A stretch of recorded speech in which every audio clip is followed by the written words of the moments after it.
On va le faire en français. My first language. My lovely French. Ok. Donc, qu'est-ce que je disais? Oh, c'est bon d'écouter le français. C'est bon de parler français. Oui. Donc, depuis que j'ai quitté la France en 2016, j'ai eu un accueil très très glacial, très froid aux États-Unis. Parce que j'étais legal immigrant. Et je me suis retrouvée avec, dans un système, j'ai côtoyé beaucoup de illegal immigrants from la plupart de l'Afrique et tout ça. Donc je suis arrivée, il y avait un réseau, ils ont tout un réseau organisé. Et donc, bon, j'ai rencontré plein d'Africains, tout ça, et des peuples que finalement on a moins de chances de rencontrer en France parce que la France, on va recevoir que les francophones. Il y a très peu d'autres régions d'Afrique. Hein. Et le truc, c'est aux États-Unis, tu rencontres un peu toute l'Afrique, quoi, plus de régions. Donc, tu rencontres des gens pas mal et tout. Tu es dans le système immigrant, quoi. Voilà. Mais toi, tu es légal et tu es français. Et on se demande qu'est-ce que tu fous là, quoi. Donc, tu es mal accueilli. Tout le système t'accueille mal hein, parce que déjà, ils disent que... On nous a dit carrément qu'on n'avait rien à faire ici, quoi. Rien à faire aux États-Unis. On a été... Ma famille, on a été tellement mal accueillis. Parce qu'il y avait ils ont des réseaux, ils ont leur réseau et tout. Et toi, t'arrives, t'es légal immigrant, t'es pas riche, t'es pas un riche français, t'es pas un blanc. Ben, on est une famille mixte, un blanc et noir, quoi. Les enfants métis, le mari blanc, la femme noire et tout ça. Euh, et voilà, quoi. Donc, on a été tellement mal accueillis. Donc, dès le départ, c'était c'était du ice, ice, ice, ice, ice. Mais avant ça, moi, j'étais propriétaire d'une maison au Canada depuis 2010. Et il se trouve que, ben, grâce à la bénédiction de Dieu, j'ai fait une affaire extraordinaire. J'ai acheté une maison qui finalement solve un gros litige américain, le border de Maine, USA. Et donc, le truc, c'est-à-dire que donc, je me retrouve avec une maison, donc moi créole, quoi, et avec un créole case, quoi. Parce que j'achète ça, je signe, moi je suis à Paris, je signe ça à Boston, pour Boston, parce que le vendeur est à Boston, et la propriété au Canada. Donc on se retrouve 3 pays dans le traité de Paris. Ben, exactement ça, je ne le savais pas à la base. Mais on était vraiment construction de traité de Paris, carrément. Quoi. Donc États-Unis, France, Canada, parce que le traité de Paris, c'était l'Angleterre, on disait l'Angleterre, mais c'était Canada à l'époque. C'était l'Angleterre, mais c'était considéré j'ai toujours dit ça hein, parce que on accuse les British mais le litige c'était local quoi, c'était entre créoles, voilà, c'était les Français qui étaient concernés, c'était nous West Indies, Caraïbes et donc Canada et États-Unis, c'était ces gens-là ça, et l'Europe ils étaient derrière quoi, mais tout le litige c'est entre nous et le traité de Paris justement montre ce problème parce que finalement les Britanniques ils ont signé avec les Français et les États-Unis mais le Canada ils ont toujours refusé et c'est là que après tu vois qu'il y a toujours des guerres qui vont poursuivre après parce qu'ils ont toujours refusé l'indépendance des États-Unis. C'est pas les gens à Londres, c'était les gens au Canada, c'est eux qui ont refusé. Bon bref, donc je me retrouve, je suis propriétaire de cette maison. Cette maison finalement, c'est après la destruction que je vais faire des enquêtes. Pourquoi on détruit ma maison, quoi. Moi, ça fait... donc, ils ont détruit en 2023. Ça fait 13 ans que je suis propriétaire de cette maison. D'un coup, comme ça, Pourquoi on détruit ma maison? Il se trouve qu'en 2023, j'ai pris la nationalité américaine. Ah, ça a été l'élément. L'élément direct. Disons que j'ai pris la nationalité américaine, direct, les Canadiens, ils ont bousillé la maison. Et donc, moi, ça a été un choc. Et moi, je dis, mais c'est ce qui se passe et tout. Alors, j'ai demandé un truc criminel parce que moi, justement, j'avais débranché l'électricité.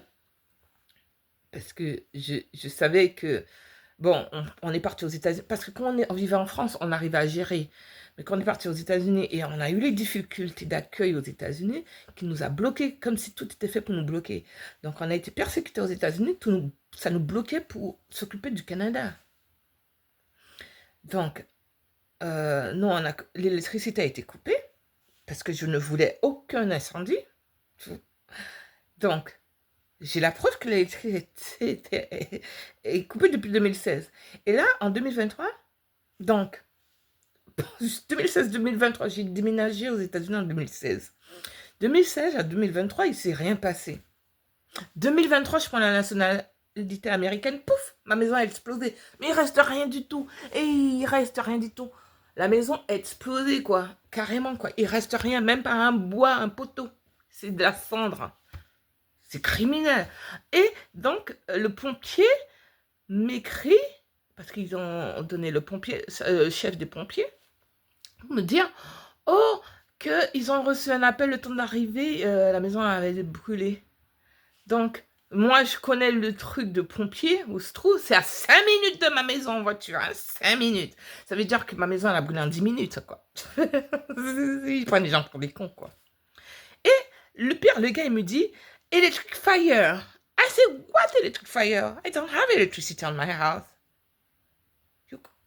How you could have electric fire if you don't have electricity? Le gars, il n'a jamais répondu. Et après, j'ai eu un mur. Tout le monde, ils ont coupé les communications parce que j'avais le gars qui s'occupait de la maison. Parce que la maison, en plus, il y a tellement... Moi, cette affaire n'est pas finie parce que la maison, elle était protégée dans l'héritage du Canada. La maison était protégée. Donc, normalement, ils doivent me rembourser ma maison. Ils ont tous coupé les contacts. Tous coupé les contacts parce que j'ai demandé à un criminel d'investigation. On a essayé d'appeler la police, on a contacté la police. Et ils ont pris notre appel, ils ont fait genre, on n'est pas aux États-Unis, on n'est pas au Canada, quoi, machin pas. Après, moi, ce que j'ai fait, donc je suis allée sur le site dans l'ambassade canadienne pour voir les relations américaines-canadiennes. Ils te disent bien que s'il y a une action criminelle, tu dois passer par ta police locale qui va contacter leur police. J'ai dit, ok, on n'avait pas fait ce step. Donc, ce que j'ai fait, je suis allée voir la police de chez moi, j'ai parlé de mon cas, j'ai donné tous les trucs. Ils sont dit, ils vont aller contacter la police canadienne pour faire passer l'affaire parce que je suis résidente américaine. Et bon, je suis citoyenne américaine en plus. Et donc, ben, le truc, c'est que moi, j'étais française quand j'ai acheté cette maison. Mais après, je suis venue américaine. Mais ça n'empêche pas que le cas, en plus, le cas, il me donne un droit à la cour ICC, Cour internationale criminal court. Parce que moi, je suis française et c'est un cas qui s'est passé au Canada. Et c'est relié à une affaire américaine parce que justement, j'ai vu qu'en 1984, les États-Unis avaient su le Canada pour le border. Parce qu'ils ont un litige de pêche là, avec le lobster et les fiches, boundary, maritime boundary. Donc, il y a déjà un litige, et c'était au ICC, Cour internationale de justice, qui n'a même pas donné de solution à cette affaire. Ils sont restés BA. Donc, jusqu'à maintenant, ce problème de border n'était pas réglé. Et donc, moi, mon affaire vient après parce que moi, je suis la propriétaire de la maison et j'ai pris la nationalité américaine. Donc, ils ont eu la haine, carrément. Parce que j'ai pris la nationalité américaine. Oh, on va brûler la maison. Et j'ai découvert que finalement, parce que ma maison, c'est une légende là où elle est au Canada. C'est une maison, c'était une légende.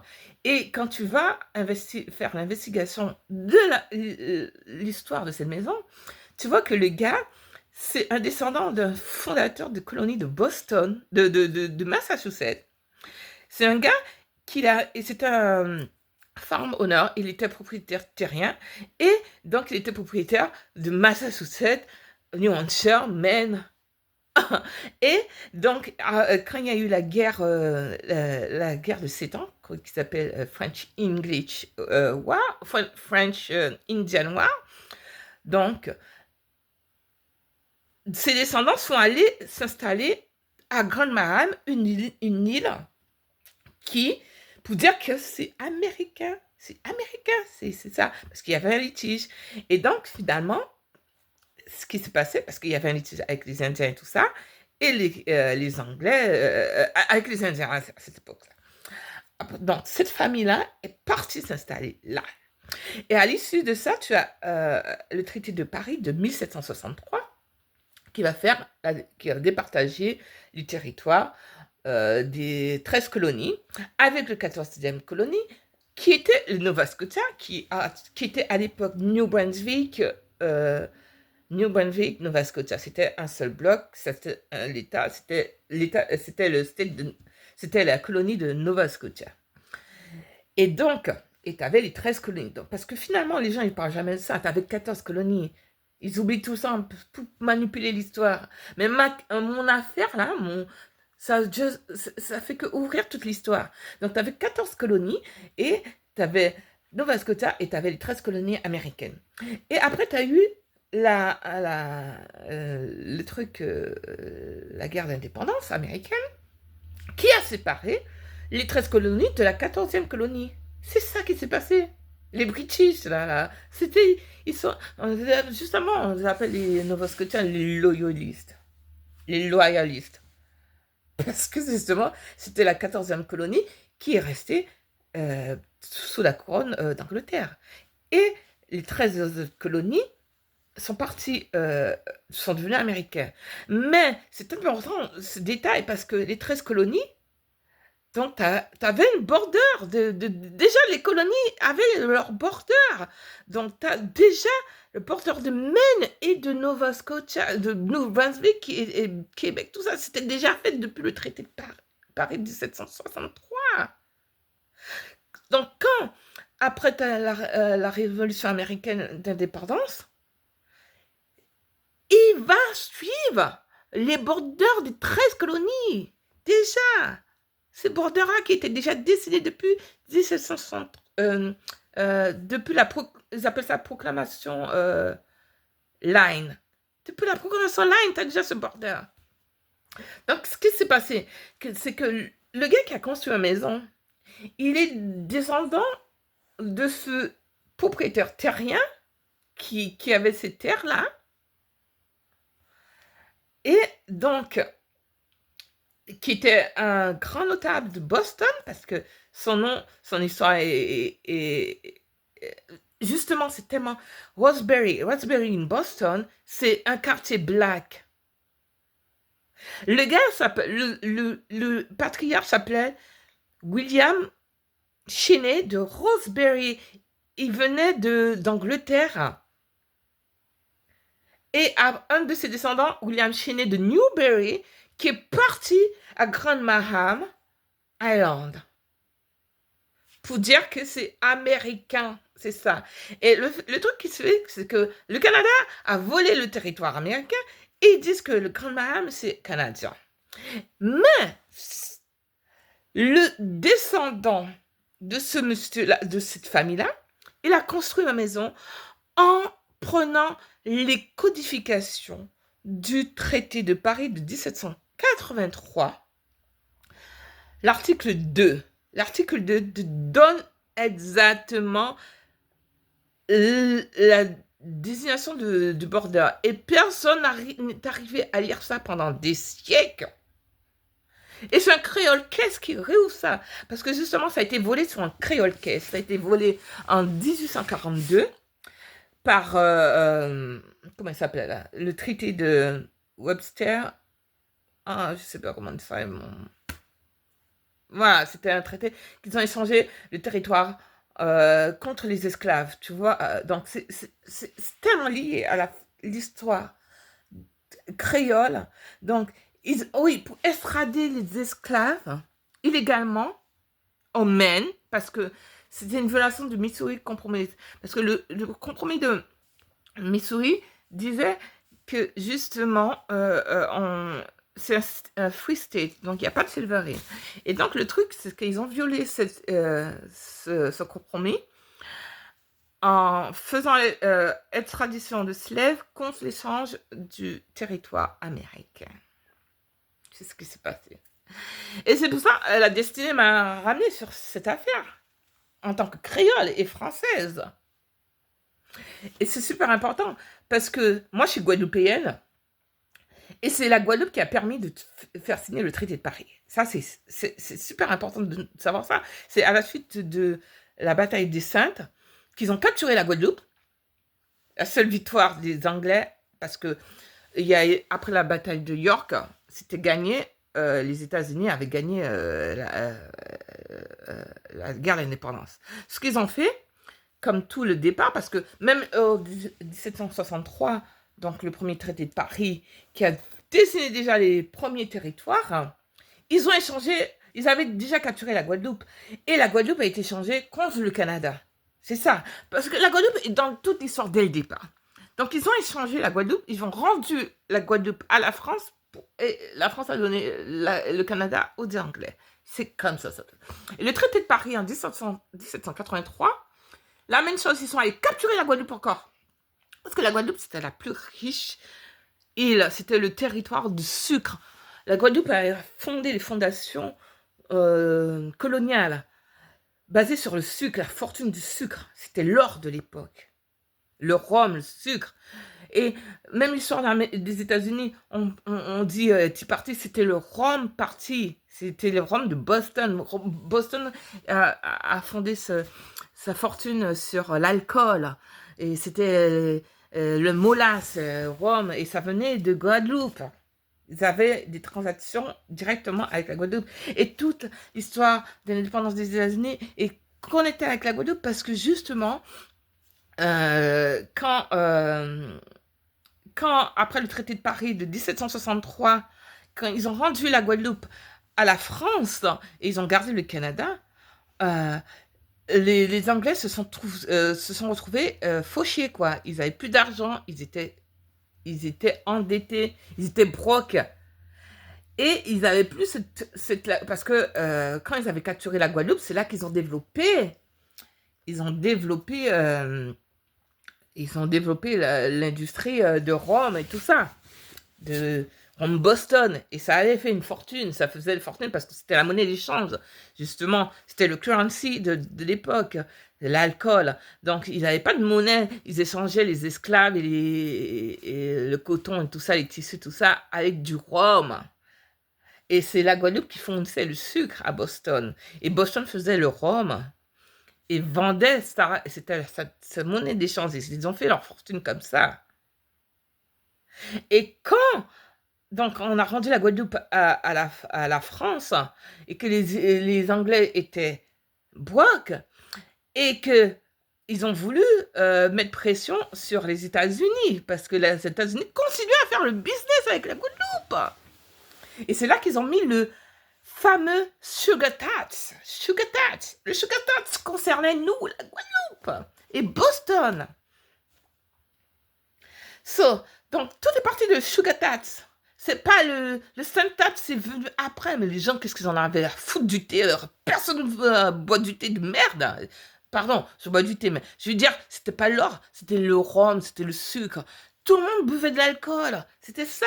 C'est ça qui a déclenché la guerre d'indépendance. C'est l'alcool.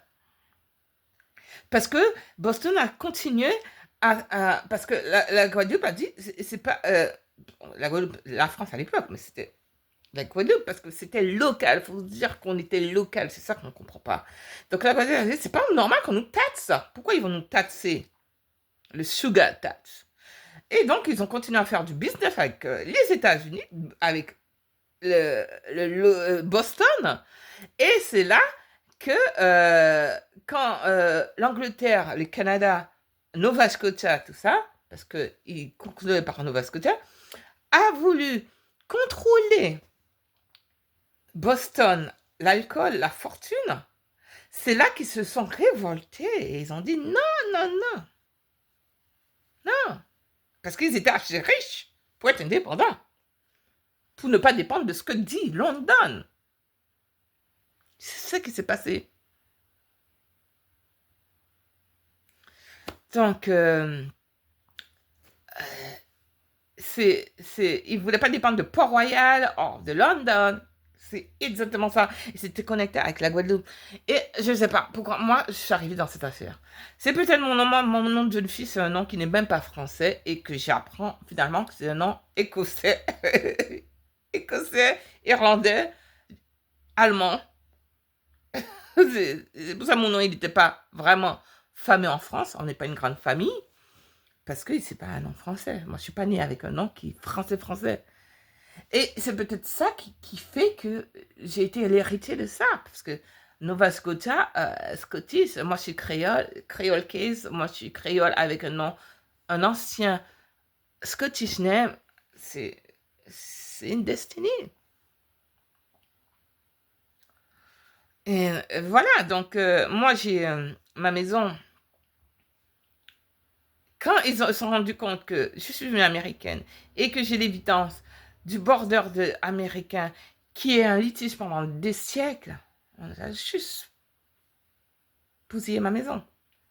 Et de plus, que moi je suis une vraie militante de free speech et tout ça, les corruptions, tout ça, moi j'ai dit non, ça. Donc voilà, donc, ils ont essayé de m'attaquer. Et puis j'ai tellement de cas d'attaque, je peux même pas en compter, quoi. Mais là, attaquer mon fils, c'est trop, quoi. L'enfant, il n'a rien à... Il est même pas au courant de ce que sa maman fait. Il est même pas au courant. Personne n'est au courant. Ma famille ne sait même pas ce que je fais. Quand je vais sur online, ils savent même pas. Je vais trouver ces vidéos, mais je veux dire que moi, quand je fais online commenter, moi je suis libre, je suis...